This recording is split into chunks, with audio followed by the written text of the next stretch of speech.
Ok, viņš šorīt bišķiņ tāds vējains, šodien ir tieši diena pēc Jāņiem, par cik man nav labas attiecības ar alkoholu, tad man arī nav pokus vai kaut kas tāds, jo pa lielam nelietoju alkoholu un arī iesaku jums to nedarīt, jo nav nekāda jēga no viņa. Tagad es braukšu pārpa 400 kilometriem uz vienu pusi, uz Lietuvu, kur es vakar diezgan tā spontāni atradu automašīnu, kas man liekas tīri interesanti. Nav nekas super dārgs vai tur ekskluzīvs vai kaut kas tāds, tā ir forša īstenībā ikdienas automašīna priekš kādu, ja tu vēlēsi braukāt, kas ir ekonomiska, ērta un arī šajā gadījumā ir ar ļoti labu komplektāciju. Un, protams, kā jau vienmēr pirms pirkšanas, es automašīnu pārbaudu ar Car Vertical, un to es arī izdarīšu šoreiz, lai es pārliecinātos, vai tiešām ir tā, kā sludinājumā rakstīts. Un šoreiz, kas mums sanāca, tas ir BMW 118 vai 120,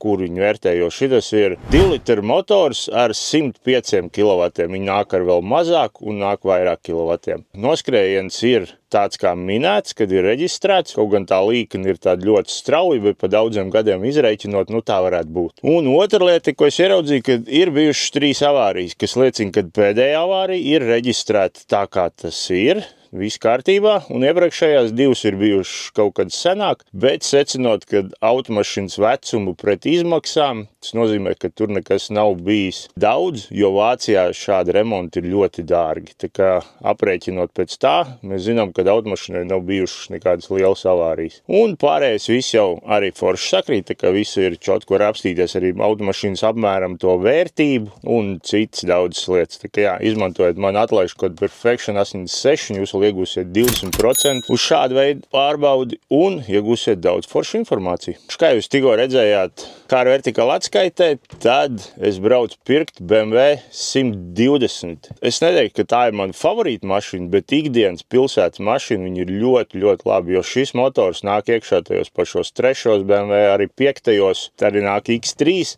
Un pat pēc tam arī X5 tāds pats motors nāk, tā kā reiķinēt motors ir pietiekams uz to kūzavu. Kāpēc tieši man interesē šī automašīna? Jo uzsists ir, teiksim tā, nebaigi traki, kas ir vienīgais, kas man nepatīk, slieksens. Tas ir tāds bišķiņ vairāk tā kā gribētos, bet cena, es domāju, ir diezgan adekvāta. Tā kā pa lielam pēc bildēm skatoties, es redzu, kad vajag spārnu durvi, tas ir primārais, un sliekšņu gabalu. Un kaut kas arī no kāda ķēga no priekšējā riteņa vai kaut kas tāds, jo ritenis ir nedaudz slīps. Bet kāpēc tieši interesē šī automašīna, jo viņi ir bijusi tikko ievest no Vācijas, piereģistrēta, un notika negadījums pašā Lietuvā jau tikko izejot apskati, visi izdarot automašīnai notika atgadījums. Tas nozīmē, ka automašīna vajadzētu būt ļoti labā stāvoklī, un ir ļoti laba komplektācija, kas ir automāts, jaunā jau mēdī iekšā, kas ir no facelift, jo šis arī skaitās facelifts. Un ļoti labs aprīkojums. Tiešām priekš šī modeļa tas ir ļoti labs aprīkojums. Tāpēc visu to kopā saliekot, es domāju, ka šis būs kāds ļoti labs variants priekš video, un kā arī kādam no jums, ja jūs vēlēsieties, varēsiet iegādāties savu foršu automašīnu. Protams, Latvijā viņi būs ar visu apskati, ar visu reģistrācijas cenu un tā tālāk. Un arī pa visiem reģistrācijas procesiem es izstāstīšu. Tā kā tā, pietiek pļurkstēt, laižam ceļā, jo diezgan garš tāls ceļš, pielikt traileri, aizmugurē piekabi. Un laižam tad 400 pār kilometru, un tad jau pa ceļam es arī jums pastāstīšu apmēram par Lietuvas, Latvijas autotirgiem, kas kur kā ir cenas mainījušās un daudz tādas citas lietas, jo, lai arī es baigi sen neesmu neko pircis pārdevis, bet es sekoju līdzi laika tirgumu, kas notiek, kādas cenas, kas mainās, tā kā teikt, lai es vienmēr esmu kursā, kas kur notiek ar automašīnām. Kamēr es te viens pats tā braucu šito garo gabalu, gribēju paprasīt jums, lai jūs ierakstiet komentārā, kuram no jums patīk braukt tālus gabalus?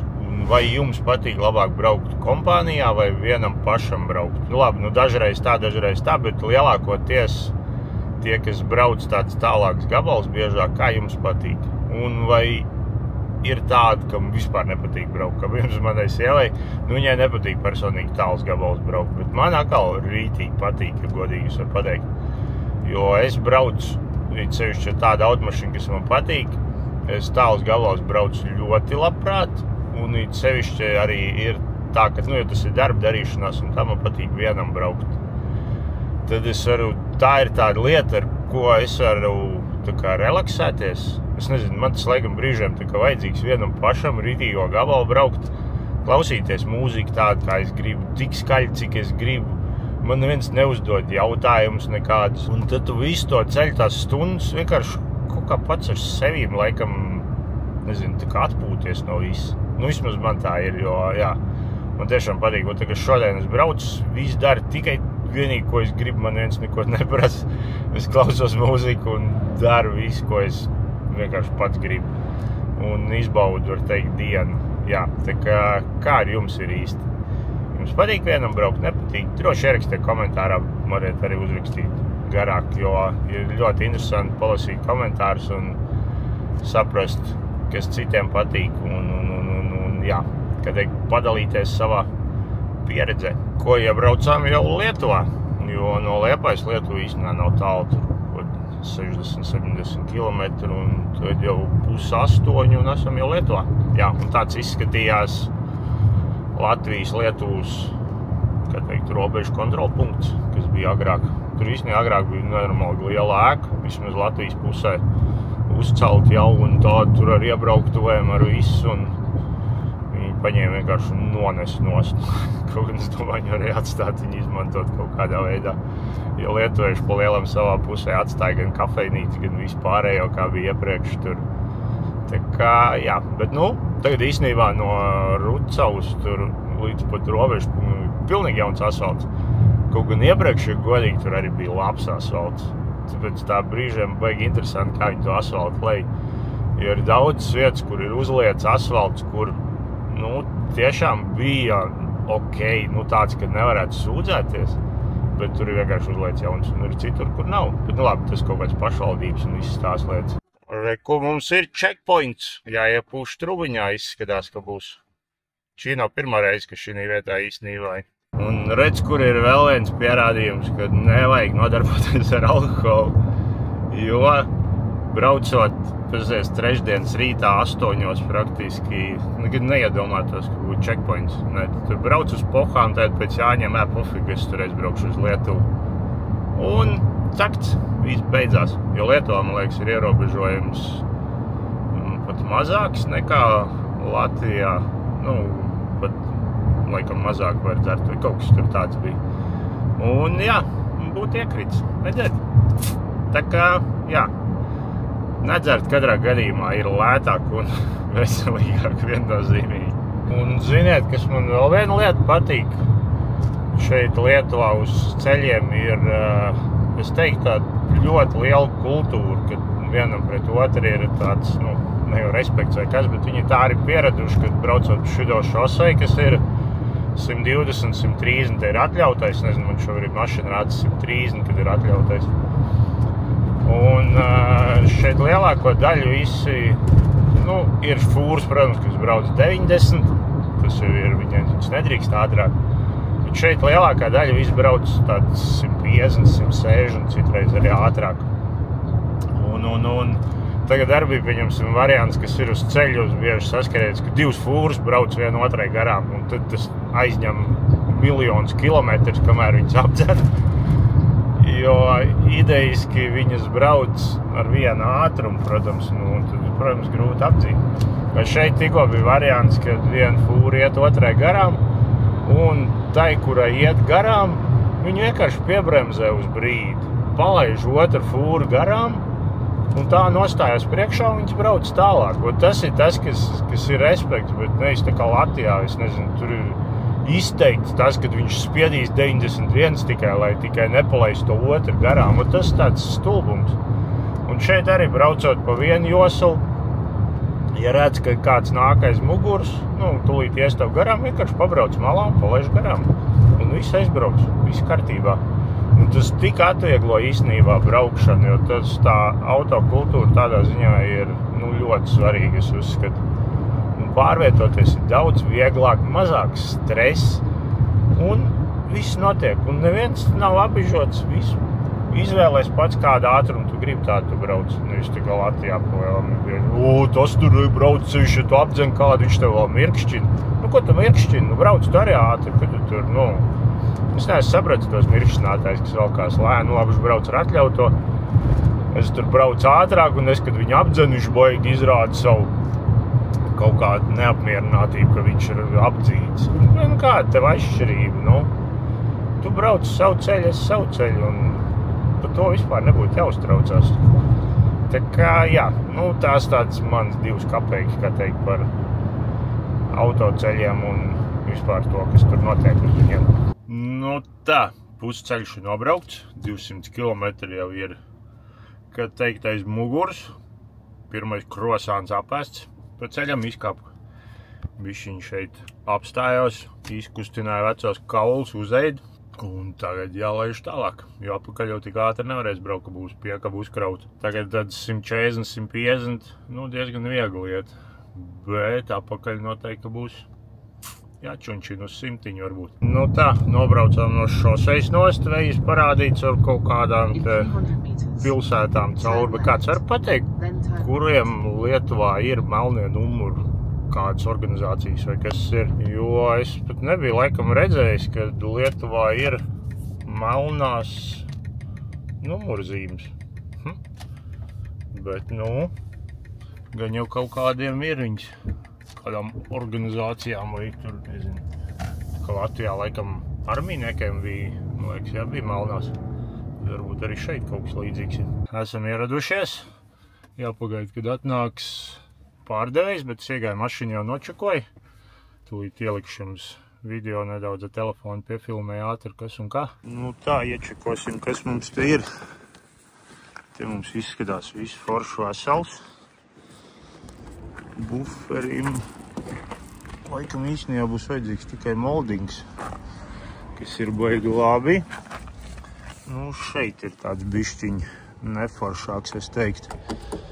Bet šitā arī viss ir tā mīkstā daļa, kas ir dūri būs jāmaina. Otro dūri varēs sadaisīt. Sliekšņu ārējo malu jāsamaina. Šeit ir čučut noskrāpēts, bet tu vari noteikti. Viens reizes nokrāsos. Otrā puse ir viss diezgan čotka. Labs riepas virsū.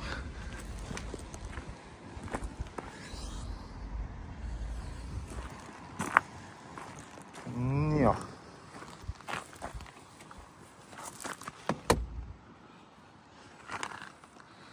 Un kaut kas mums ritenim saliekts. Tā kaut kādīgi.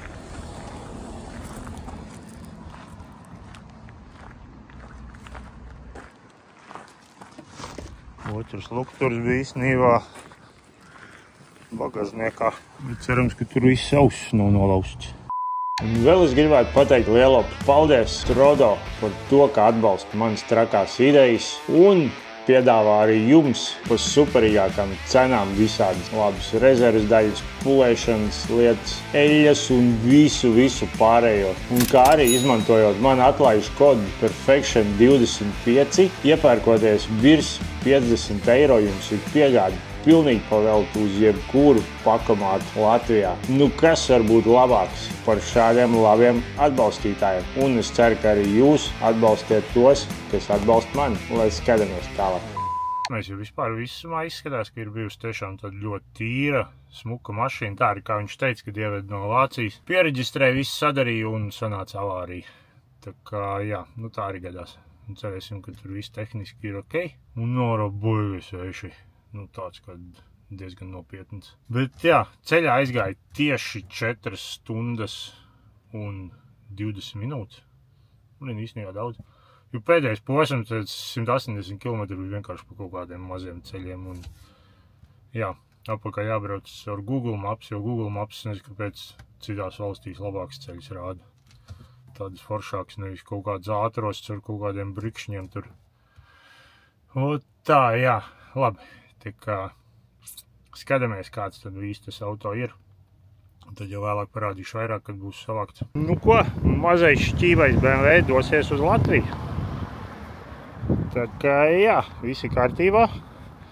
Tad vienīgais kaut kādā veidā viņi jādabo ir augšā. Un, kas ir baigi forši, vienmēr šitājās lietās, viņš nodarbojas mašinām atbraucot, tu dabo jauns kontakts. Kā šī gadījumā čalīts nodarbojas ar automašinām, nu, tādām, var teikt, viegli uzsistām, mēs samainījāmies kontaktiem, tad viņam būs kaut kāds mašīnas, viņš uzreiz atsūtīs man, es varu iegādāties, tad kā jā, ņemiet to vērā. Jauni kontakti nekad nenāk pa sliktu. Labi, tagad jādzen augšā, jāštropējās un agal grīzes. Nu, būs vairāk kā 5 stundas ceļā. Esam veiksmīgi uzkrāvušies un varam doties mājās. Tā, nu, kamēr man te tas garais ceļš, jums apmēram apstāstīšu, kā vispār vajadzētu jums, ja jūs gribiet pirkt, protams, uzsist automašīnu, kā vispār to procesu sākt un kā rēķināt, kā darīt visas tās lietas un nu, ka teikt, lai neiegrābtos. Primārais ir jāsaprot kaut kāds savs budžets. Un, protams, ka tā automašīna, ja viņi ir uzsist, gala rezultātā viņi nedrīkstētu būt dārgāk, kā ir jau nopērkamā uzreiz, pieņemsim, tirgu. Bet ir brīžiem tādi gadījumi, ka, pieņemsim, tieši komplektācija nenormālīgi tai automašīnai ir tāda, kā tu gribi, bet viņi ir uzsist, un tu zini, ka gala rezultātā viņi tev būs dārgāk varbūt. Bet vajag reti, kad sanāk uzsist dārgāk. Tad, jā, tā ir viena lieta, kas jāskatās, ir cena, lai ir adekvāta, jo šobrīd es jums varu pateikt vienu, kad automašīnu tirgus cenas ir pilnīgi nenosakāms. Nu, tā, ka agrāk bija diezgan viegli rēķināt visu, šobrīd vairs nav. Pieņemsim, Lietuvā, nu, baigi reti būs ļoti izdevīgs variants, lai tu varētu tā, ka, pieņemsim, Lietuvā nopirkt un uzreiz aizvest Latvijā, viņi izlikt tirgot un kaut ko bišķiņu izdarīt un izlikt tirgot kā, nu, vienu no lētākām cenām, lai, protams, viņi ridīgi ātri aiziet tur nopelnīt, pirkt citu. Tas ir mans tāds princips, kā es darbojos. Es uzreiz nopērku un es skatos tad, lai es varu, pieņemsim, Latvijā viņi izlikt lēti, lai tas ir pievērst uzmanību, un man nav mēnešiem viņi jātirgo. Viņi aizies uzreiz, es esmu tur nopelnījis 100 vai 1000 vai cik, un aizmirs un dzīvoju tālāk, pērku nākošo un tādā veidā. Nu, tā es darbojos, jo man nav tā ideja, kā ir lielākoties Latvijā, kad nopērk pēc iespējas lētāk, un tad uz vienu mašīnu mēģina, kā teikt, nopelnīt visu naudu, uzgrūž tur rentos 1000, un tad sēž gaidi. Tur nezinu, cik ilgi. Man kaut kā tā nepatīk, bet nu, tā arī var, tas nav nekas slikts. Un tad, protams, tās detaļas, kamēr tu jau viņi esi, nu, pieņemsim, uzzvanījis, kaut vai tur izdomājis, ka tu pirks. Paņem jau ātri iziet caur pirmais, kur iet meklēt detaļas, tas ir ātrākais veids RRR. Nu, tas ir visiem zināms, tā nav nekāda reklāma. Tas ir vienkārši, nu, tur ir. Kāpēc tur? Jo vienmēr es iesaku meklēt pirmais lietotas oriģinālas detaļas nekā jaunas neoriģinālās. To es uzreiz jums saku. Ja ir iespēja lieciet oriģināls, paliek oriģināls, lai arī viņš ir lietots, viņš ir 100 reizes labāks par neoriģinālu. Tā ir pirmā lieta, ko es iesaku. Ja nu gadījumā nav vai nav izdevīgi, jo ir citādi modeļi, kuri grūti dabūt detaļas. Tad, protams, mēs skatāmies tuvākās, kas ir neoriģinālās detaļas, bet es ieteiktu darīt kā. Ja tev ir pazīstama apkārt, kas tirgo detaļas vai kaut kādu šrotu, kam pieder vai ko, sāc ar viņiem pirmiem. Ja tu zini, ko tu pirks, tad pirmais uzzvan viņam, kā manā gadījumā, pieņemsim, mani pazīstams kanēls. Es zinu, ka viņš tirgo BMW detaļas. Nu, es uzrakstīju viņam, jā, viņam bija priekšējais spārns un durva. Un, protams, kad es braukšu pie viņa pirkt, es nebraukšu kaut kur citur meklēt. Kā tas ir viens, ka tur ne jau vienmēr viņš man iedos labāk, varbūt tur super lētu, ne? Nu, tas nav tas galvenais, bet man ir tuvu, un plus es atbalstu draugu biznesu. Nu, kāpēc gan ne? Tas ir, vienmēr es uzskatīju, ka draugu biznesa ir pirmais jāatbalsta. Un tad, protams, ja gadījumā nav tā pazīstamiem, tad meklē citur manai, tādā veidā. Tas ir, kā es to daru. Piemet uzreiz uz ātro, tik tas maksās, tik tas krāsošana, tur tik un tik un tik. Tad jau tu apmēram piemet to bildi, cik viņi tev varētu maksāt. Bet ir jārēķinās to, ka šistai automašīnai vienmēr atradīsies vēl kaut kāds salauzts klipsīts, kaut kāds tur, kaut kāda plasmasiņa, viss tur pa tiem arī baigi liela summa var salekties. Ja ceļš, ja purns ir nošķilts, tur vispār ir grūti aprēķināt. Jā, nu tā, ka tā vajadzētu uzreiz sākt ātri piemet, un tad tev vēl ir jāpaliek pāri kaut kādam, nu, tam budžetam, tādiem izdevumiem, kas, nu, neparedzētiem izdevumiem, kā teikt, jā. Jo man šobrīd laikam būs visgrūtākais, vismaz pagaidām atrast slieksni, kas izgriezīs no savu kūzavu un pārdos man. Jā, tā kā tā lieta ir ļoti vajadzīga, un bez viņas īsti nevar uzsākt neko. Bet, nu labi, tas tālāk jau būs, pēc garaža apstīsimies kārtīgi, uztaisīšu sarakstu, ko man vajag, un tad jau skatīsies, kas ko kā. Beidzot es esmu garažā. Jā, šī bija tāda kārtīga darbdiena. Pēc mašīnas skatoties, ir nobraukt 9 stundas, 29 minūtes, 834 km. Un 11,4 ir vidējais patēriņš. Īstenībā uzkrāvu mašinu, vidējais pacēlās gan arī pa 1,5 litru. Tā kā jā, kopā aizgāja turpat pie 100 litriem, ja tā skatāmies. Tad jā, vēl 200 eiro ceļu izdevumu jārēķina visam tam klāt. Tā kaut kā. Bet nu, katrā gadījumā viss ir veiksmīgi. Prom un apakaļ jākrauj nost, jāuztais saraksts, ko man vajag, un tad jau jāmauc tālāk. Uzmetīsim acis, kas tad īsti mums ar šito kapeiku te ir. Tā, kā jūs teicu iepriekš, tad lukturis ir, bet šeit ir viens plasmasiņš atdalījies. Lukturis ieslēdzot, viss darbojās. Šeit arī viss smuki, tīrs, viss smuki darbojās. Mums ir vajadzīga durve, spārns, plasmas uzlika un pats tas dzelzs, nu, ārējā daļa. Kā jau es teicu, bet uzsitot pa viņu var saprast, ka ir bojā tikai ārējā sliekšņa tas, nu, tas, kā teikt, vizuālais dzelzs. Tas nekādu stiprību neko nenes vispār. Nu, tur tas nav nekāds lanžerons vai kaut kas tam līdzīgs. Tagad tur ir viss kārtībā. Uzliekot jauno duri un spārnu, vajadzēs ieregulēt eņģi. Bišķi apasīt viņu redzēt, kad eņģi ir nedaudz pagājusi uz apakaļ. Šeit to redzēt. Bet arī es ļoti ceru, ka viņi atnāks apakaļ. Un šī arī varbūt ir nedaudz, jo duri diezgan sabojāti. Sanāca viņi arī dabūt vaļā. Un kā varam redzēt, tad dura nav baigi nobīdījusies, jo šī vietā nav ne mazākā bukta. Tā kā tas ir ļoti labi. Un šeit arī slieksni var redzēt, ka viņš nav fiziski tas stiprā daļa, nav iegājusi iekšā. Viņš šitas ir vienkārši plasmas, ko var ar flaķinēm palocīt apakaļ. Šeit arī gumija nāk virsū. Un jā.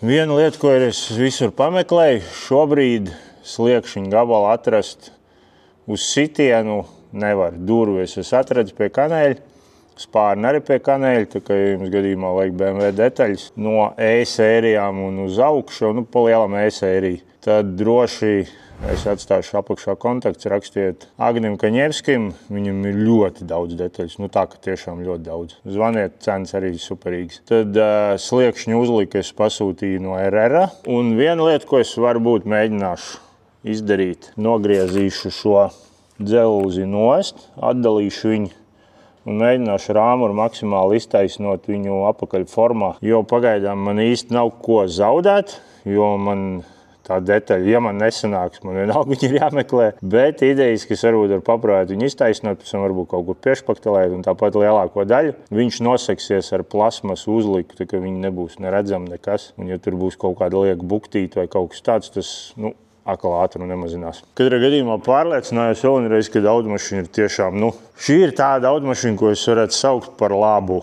Ne tāpēc, kad es viņu tirgoju, bet tiešām redzot nolietojumu, bagažniekā viss iekšā ir aptieciņa, viss tas tur arī, kas ir riepās laižamais, tas komplektiņš līdz, kas ļoti reti saglabājās, bet tās lietas, kas liecina par automašīnu to, kad viņi ir, nu, tāda, teiksim, kvalitatīva. Jā, un te arī motoru telpā var redzēt to, ka nu, šeit ir forši, visi oriģināli, nekas nav noticējis vai salauzts vai kaut kādā veidā sabojāts. Te ir viss oriģināls, smuks, tāds tīrs, nu, kā tāds nolietojums ir redzams, protams, bet nav vispār nekas krimināls. Tās ir tās lietas, kas man patīk automašīnās. Tas, kad tu redzi, ka viņi ir tāda godīga mašīna, kā teikt. Es nezinu, es tā teikšu godīga mašīna. Jā, un arī salons forši pie tā paša noskrien 240 kapekām. Viņš nav saskrāpēts, salauzts pogas vai kaut kas tāds. Tur viss smuki tīrs. Un jā, viss tāds oriģināls. Nu, šitai, ko ir panācis nost, protams, kad bieži skarās, bet šeit pastieties arī tas pats ātrumkloķis. Viss apkārt ir tāds, tiešām ļoti, ļoti forši patīkama automašīna, tāpēc arī būs prieks viņu sadaisīt. Un nākošais saimnieks, kas nopirks, noteikti varēs priecāties un braukāt. Tā kā jā. Katrā gadījumā, ko es arī gribēju pateikt, kurš vispār tik tālu noskatījies, ja jums interesē tieši šis automobīls, tad viņu būs iespējams nopirkt ar visu reģistrāciju. Jūs būsiet pirmais saimnieks ar jaunu apskati, būs uztaisīta pilna apkope. Katrā gadījumā automašīna būs 100% gatava braukt reģistrēt, visu palīdzēšu, izdarīšu visu, un jūs varēsiet droši braukt mājās un izbaudīt šo foršu automašīnu. Un cena būs apmēram ap 4,5, 4,7 kaut kas tajās robežās. Tas varbūt liekas dārgi, bet šitos dabūt automāts un ar šo komplektāciju facelift modelī, ar visu cits ekrānu, ar ksenonu lukturiem, ticiet man, tas ir ļoti grūti. Plikos tos bombešus var atrast viegli, bet šādu veidu, es nezinu, es ticu, ka šī ir ļoti forša automašīna. Tiešām tā, ka, arī kruīza kontrola viņai pat ir, kas ir ļoti liels ratums šitiem. Tā kaut kādīgi. Labi, šito sēriju te būs daudz pirkstēšana un viss. Nākošā sērijā atstāšu visu remontu, un es domāju, ar nākošā sērijā mēs uztaisīsim tā, ka, visu pabeigsim no A līdz Z, un droši jūs redzēsiet, kāda te viņi izskatās. Un kādam būs iespēja nopirkt tiešām godīgu automašīnu, redzēt, kāds ir bijis remonts, kas ir darīts, un tā tālāk. Tāpēc atcerieties vienu, kad sistas automašīnas, tas nav nekas slikts, bet ir forši, ja tu zini, kur ir bijis sisti, kas ir darīts un tās lietas, un tad tu vari pievērst uzmanību, vai tas ir izdarīts korekti vai kvalitatīvi, un tas ir tas svarīgais. Bet ne jau tas, kad viņi ir bijusi sisti, tie ir dzelži, ko tur mainīt, krāsot un darīt, un par to nebūtu jābaidās. Tiešām galvenais, lai tehniskās visas daļa ir forša. Tā kaut kādīgi. Es ļoti ceru, ka jums šāda veida sērija patika. Šis ir atkal kaut kas tāds nedaudz jauns, savādāks, un ļoti gribētu šito turpināt tiešām, jo man tiešām ļoti patīk šitas braukt, pirkt automašīnas, remontēt, viņas pārdot. Šis vairāk nav tas, ka tur nenormāli kaut kāds bizīts tikai naudas dēļ, nē. Tā ir vairāk jau reāls sirds lieta. Un ja par to var nedaudz nopelnīt beigās, un tas ir, kā teikt, izdevīgi visiem, tad tas jau paliek kā sapiņu darbs jau. Tas tādā ziņā, jā. Bet labi, tas tā. Katrā gadījumā jūs man ideju sapratāt, un tiekamies jau nākušajās sērijās. Davai, čau!